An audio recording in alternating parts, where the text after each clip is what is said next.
मोदी के पास दिल्ली पहुंचा सीएम योगी का फोन। 10 मिनट हुई बात, क्या योगी को देना पड़ेगा इस्तीफा? इस महिला के श्राप से खत्म हो गया अतीक अहमद का परिवार। शादी के 9 दिन बाद हो गई थी विधवा। अतीक अशरफ को मारने की सुपारी किसने दी पता चल गया। 48 घंटे होटल में बैठकर तैयार हुआ था प्लान। इधर अतीक अहमद को दफनाने की तैयारी हो रही थी, उधर सीएम योगी ने सीधे पीएम मोदी को फोन मिला दिया। वैसे तो योगी को सीधे दिल्ली जाना था, लेकिन हालातों को देखते हुए फोन पर ही बात करनी पड़ी और इसके बाद यूपी से लेकर दिल्ली तक खलबली मच गई।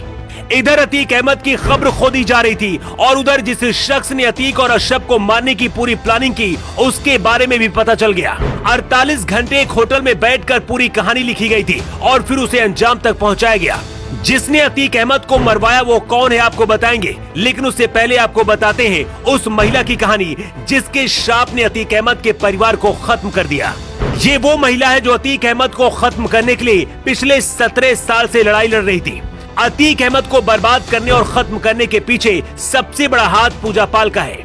शादी के 90 दिन ही पूजा पाल के पति राजू पाल की हत्या अतीक अहमद और उसके भाई अशरफ ने करवाई थी। पूजा पाल बहुत गरीब घर की बेटी है।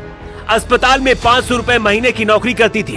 2005 में राजू पाल की हत्या के बाद से ही अतीक अहमद का बुरा वक्त शुरू हो गया और विधवा पूजा पाल का श्राप अतीक और उसके परिवार को निगल गया।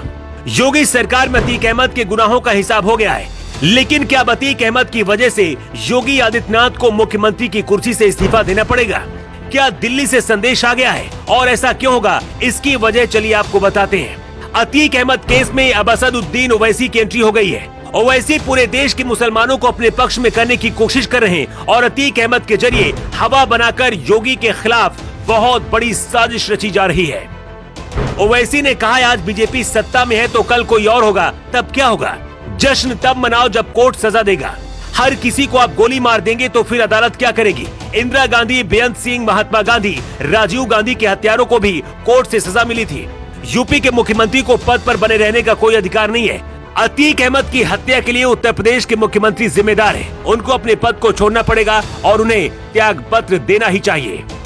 मायावती से लेकर अखिलेश यादव, डिम्पल यादव से लेकर कांग्रेस के बड़े बड़े नेता अतीक अहमद के पक्ष में बयान दे रहे हैं। ये सच है कि जिस तरह से अतीक अहमद की हत्या हुई वो गलत है, लेकिन ये भी सच है कि अतीक ने जिन लोगों को मारा और जिन लोगों को मरवाया, तब यही नेता उसके कंधे पर हाथ रखकर माला पहनाते थे। हर किसी को पता है कि यूपी से योगी को हटाना आसान नहीं होगा, तो क्या अतीक को मोहरा बनाकर योगी को बलि का बकरा बनाने की कोशिश की जा रही है? सूत्रों के हवाले से खबर है कि योगी आदित्यनाथ ने पीएम मोदी से सीधे फोन पर बात की है और पूछा कि अब आगे क्या करना है, क्या मैं इस्तीफा दे दूं?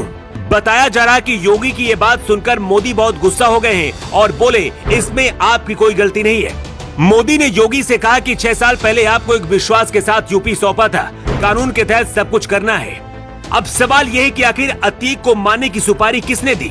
अतीक और अशरफ को मारने के बाद हत्यारों ने धार्मिक नारे लगाए। ऐसे में यूपी सरकार और मुख्यमंत्री के खिलाफ ये कोई बहुत बड़ी साजिश भी हो सकती है। अभी तक जो जानकारी मिली है उसके मुताबिक हत्यारों ने एक होटल में बैठकर 48 घंटे में प्लान तैयार किया था। हो सकता है योगी सरकार को बदनाम करने की नियति से किसी ने ऐसा करवाया हो, क्योंकि जिस तरह से योगी आदित्यनाथ से मुख्यमंत्री पद से इस्तीफा देने की मांग की जा रही है, उससे तो यही लगता है कि योगी के खिलाफ कोई बहुत बड़ी प्लानिंग की गई है। क्या आपको भी लगता है कि योगी को इस्तीफा देना चाहिए? आपकी क्या राय है कमेंट बॉक्स पर लिखकर आप जरूर बताइएगा। योगी के लिए ब्यूरो रिपोर्ट।